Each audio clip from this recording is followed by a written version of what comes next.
ముఖ్యమంత్రి ఎక్కువ, మాజీ ముఖ్యమంత్రి ఎక్కువ? ఎవరైనా కానీ ఆలోచిస్తే ఎవరు ఎక్కువ ఎవరు తక్కువ? మనుషులందరూ సమానమే, కానీ హోదాలు, పదవులు, ప్రోటోకాల్స్ ఇవన్నీ ఉంటాయి కదా. ఒక ముఖ్యమంత్రి కంటే మాజీ ముఖ్యమంత్రి ఎక్కువ అవుతారా? ఈ ప్రశ్న వేస్తున్నారు తెలంగాణ ముఖ్యమంత్రి రేవంత్ రెడ్డి. రేవంత్ రెడ్డి ఎంత, రేవంత్ రెడ్డి స్థాయి ఎంత, ఇవన్నీ పదే పదే బీఆర్ఎస్ నాయకులు, కేటీఆర్ లాంటి వాళ్ళు వీళ్ళు మాట్లాడుతూ ఉంటారు కదా.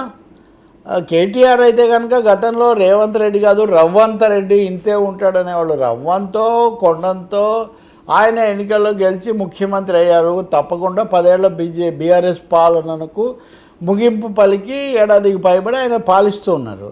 కానీ ఇప్పటికి కూడా బీఆర్ఎస్ వాళ్ళు, మరీ ముఖ్యంగా తండ్రి కొడుకులు కేసీఆర్, కేటీఆర్ రేవంత్ రెడ్డిని ఆ స్థాయిలో ఆమోదించడానికి వాళ్ళు సిద్ధంగా లేరు. అది అనేక సార్లు వాళ్ళ మాటల ద్వారా స్పష్టమవుతూ ఉంటుంది. గతంలో ముఖ్యమంత్రిగా చాలా సీనియర్గా ఉన్నటువంటి కేసీఆర్ను ప్రతిపక్షంలో కాంగ్రెస్లో ఉండి రేవంత్ రెడ్డి ఇష్టానుసారం మాట్లాడాడు అని ఇప్పటికీ తప్పు పడుతుంటారు వాళ్ళు. కానీ రేవంత్ రెడ్డిని అంతకంటే తేలిగ్గా, అంతకంటే చులకనగా, అసలు ఆయన ఏం పెద్ద లెక్కలో మనిషే కాదు అన్న స్థాయిలో వాళ్ళు మాట్లాడడం కానీ, వాళ్ళ పత్రికలో రాయడం కానీ చూస్తూనే ఉంటాం మనం.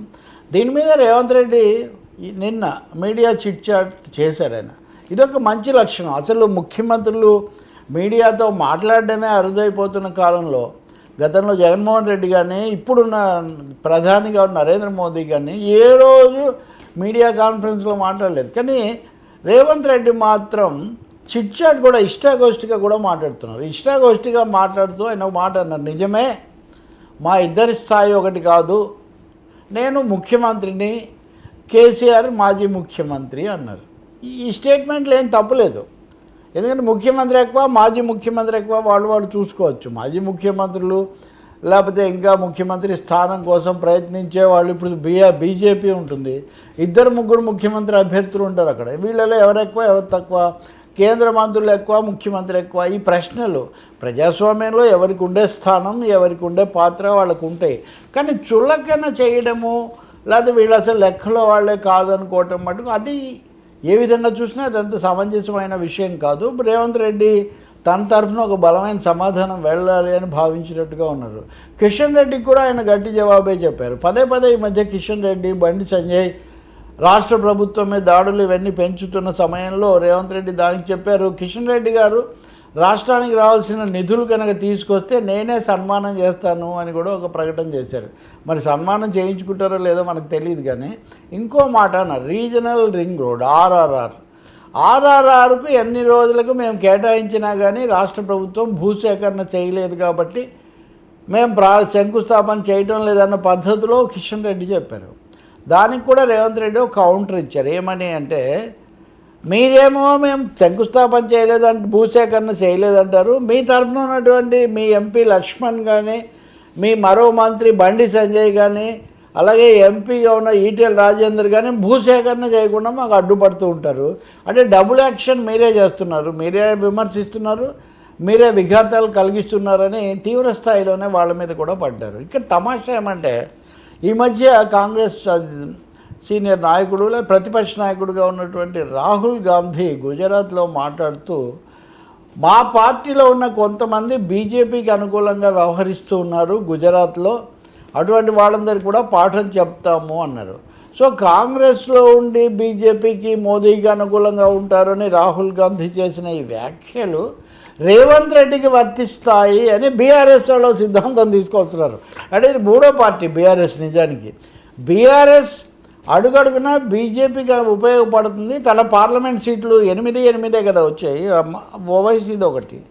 కాబట్టి తన పార్లమెంట్ సీట్లన్నీ తీసుకుపోయి బీజేపీకి అప్పగించింది బీఆర్ఎస్. కాబట్టి బీజేపీకి వాళ్ళు అనుకూలం అని చెప్పి కూడా రేవంత్ రెడ్డి ఎద్దేవా చేశారు. అంటే ఇక్కడ తమాషా తెలంగాణ రాజకీయాల్లో కాంగ్రెస్ బీజేపీకి అనుకూలం అని బీఆర్ఎస్ ఆరోపిస్తుంది, బీఆర్ఎస్ బీజేపీకి అనుకూలం అని కాంగ్రెస్ ఆరోపిస్తుంది. వీళ్ళిద్దరి మధ్యలో బీజేపీ చక్కగా తన రాజకీయ ప్రయోజనాలు నెరవేర్చుకుంటూ ఉంటుంది. ఈ మధ్యలోనే విజయశాంతి, అద్దంకి దయాకర్, శంకర్ నాయక్ లాంటి వాళ్ళని పక్కన పెడితే విజయశాంతి ఆమెను కూడా ఆకర్షించాలని బీజేపీ చాలా ప్రయత్నం చేసింది. గతంలో ఆమె ఉన్నారు కూడా కదా.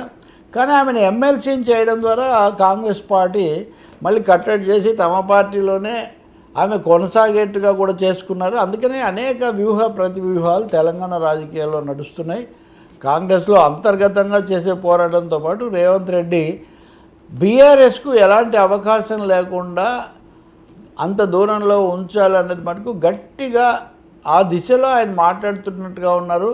వాళ్ళు ఒక ఎగతాళి చేశారు, ఇప్పటికి 39 సార్లు పోయారు ఢిల్లీకి మీరు అని.